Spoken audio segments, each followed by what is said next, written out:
I shall teach you today the rule of begin. In present, begin to is used when लगता है, लगती है, लगते हैं क्रिया के बाद आता है। अर्थात begin to तब लगाते हैं जब वाक्य के अंत में लगता है, क्रिया के बाद लगता है, लगती है, आता है। तो इसमें क्या करेंगे, अगर हमारा कर्ता बहुवचन में आई है तो begin to, और कर्ता एक वचन है तो begin to।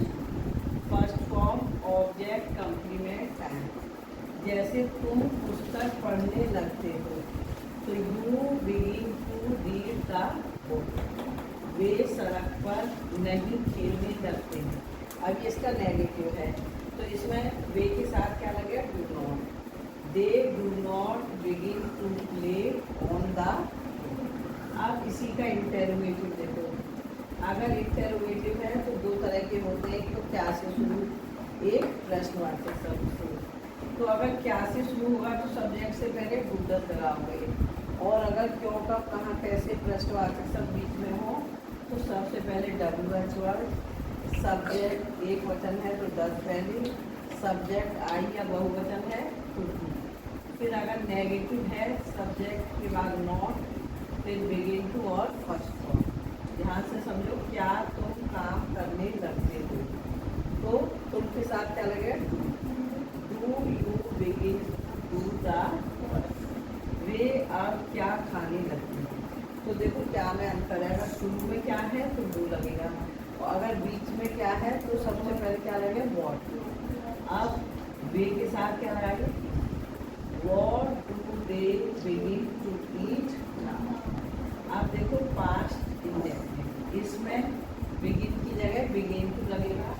क्रिया के अंत में अगर लगा, लगी, लगे आए, जैसे वह दौड़ने लगा, तुम हंसने लगे, तो सब्जेक्ट के बाद बिगिन टू और फर्स्ट फॉर्म। जैसे हम गीत गाने लगे तो we begin to sing a song. बोलो नहीं कर, ध्यान दो।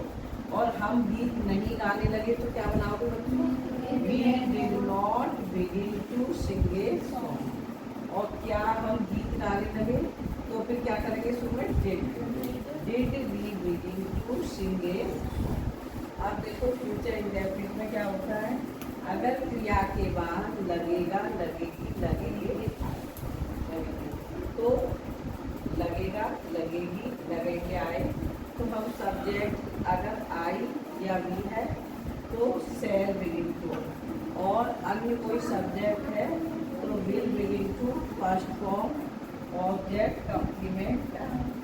आप देखो एफर्मेटिव, तृप्ति फूल तोड़ने लगे तो Tripti will begin to plug the flower. Negative में हम ही, अब इसमें नहीं लिखा बच्चों तो नॉट लगेगा इसमें।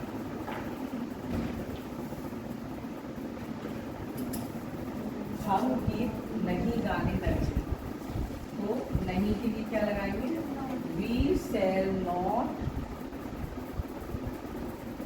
Begin to sing a song. क्या होगा, we shall not begin to sing a song. अब इंटरोगेटिव WH वर्ड, सब्जेक्ट के अकॉर्डिंग विल शैल, सब्जेक्ट के बाद बिगिन टू और फर्स्ट फॉर्म। एग्जाम्पल, कौन काम करने लगेगा तो who will begin to do the. अब देखो हमने ना 2-3 वाक्यों को जोड़ करके एक वाक्य बना दिया, कंपाउंड बनाया। जैसे हम खाना बनाने लगे, कौन सा टेंस है ये बच्चों, पास्ट टेंस, क्योंकि लगे दिया है तो we begin to cook the, और बच्चे खाना खाने लगे। एंड क्या होगा बच्चों की, the children begin to eat the food. पर पिताजी गांव जाने लगे। पर की अंग्रेजी क्या होगी बच्चों, बट। पर या लेकिन, परंतु, किंतु, इन सब के अंग्रेजी क्या होगी, but. But father begin to go to. इसके साथ ही, इसके साथ ही की अंग्रेजी होती है विद इट। माताजी कमरा साफ करने लगी।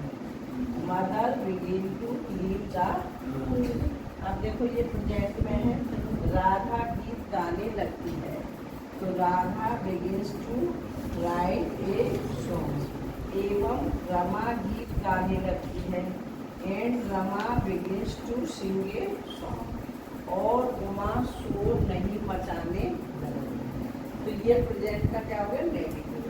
And Uma does not begin to make a noise.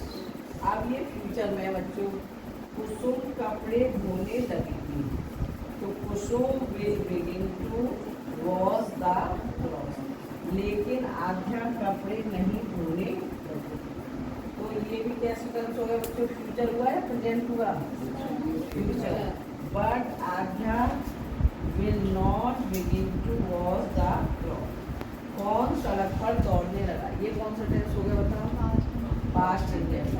तो who begin to run on the road. किसका भाई पाठ पढ़ने लग रहा है, ये कौन सा टेंस हो गया बच्चों, लगता है प्रेजेंट, सही है। तो whose brother begins to read the lesson। किसकी बहन पाठ नहीं पढ़ने लगी थी, तो whose and पहले एंड आएगा, and whose sisters will not begin to read the lesson। Thank you for listening me. Have a nice day today.